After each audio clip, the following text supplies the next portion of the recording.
bertemu lagi.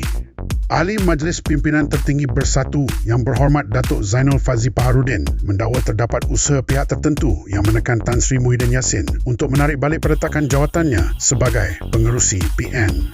Menurut Zainul, usaha itu termasuk memainkan propaganda di media bahawa Muhyiddin akan kembali menjadi pengerusi PN kerana PAS didakwa gagal meletakkan calon.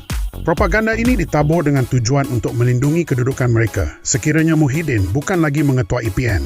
Dato' Zainul berkata, memang ada pihak yang cuba berusaha mendesak beliau menarik balik perletakan jawatan tersebut dan mainkan pelbagai naratif termasuk propaganda ini kerana melihat ianya menjadi ancaman kepada kedudukan mereka jika Muhyiddin bukan lagi pengerusi PN. Ramai berpendapat, sekiranya Muhyiddin berniat mahu kembali menjadi pengerusi, maka jelas ia seorang pemimpin flip-flop yang hanya mengikut kehendak pihak berkepentingan. Ia ibarat seperti menjadi lembu dicucuk hidung oleh pihak yang desperate. Sementara itu, mantan wartawan dan aktivis politik Shahabuddin Hussein dalam satu kenyataan menekankan bahawa kekalutan PN ini boleh menjejaskan imej PN secara keseluruhan. Beliau pada masa yang sama mencadangkan jalan tengah dengan PAS boleh menamakan Hamzah Zainuddin sebagai pengerusi PN yang baru.